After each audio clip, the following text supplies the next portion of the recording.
ఇక మంచిర్యాల ఎమ్మెల్యే గారి గురించి ప్రత్యేకించి నేను చెప్పక్కర్లేదు.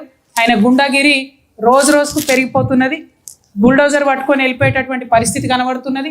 ఎవరొక్కరు వేరే పార్టీ కండువ కప్పుకుంటే వాళ్ళని బెదిరించేటటువంటి పరిస్థితి కనబడుతుంది. ఒకటి గుర్తుపెట్టుకోవాలి, మంచిర్యాల ఎమ్మెల్యే గారు ఎల్లకాలం ఎవరిది కూడా నడవదు. ఇవాళ మీరు ఎమ్మెల్యేగా ఉన్నారంటే రేపు ఉంటారన్న గ్యారంటీ లేదు. మీకు మాత్రం తెలియజేస్తూ ఉన్నాం, గుండాగిరిని బంద్ చేసుకోండి. మీ ఇంటి కోసం 4 లేన్ల రోడ్లు బ్రిడ్జిలు వేసుకోవడం బంద్ చేసుకోండి.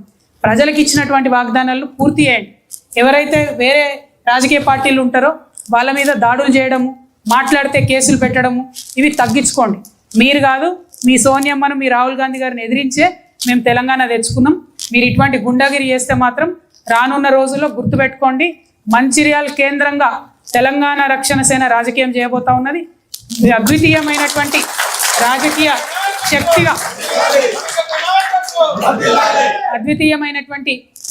శక్తిగా ఎదుగుతాం. మంచిర్యాల జిల్లా ప్రజల ప్రేమను పొందుతాం.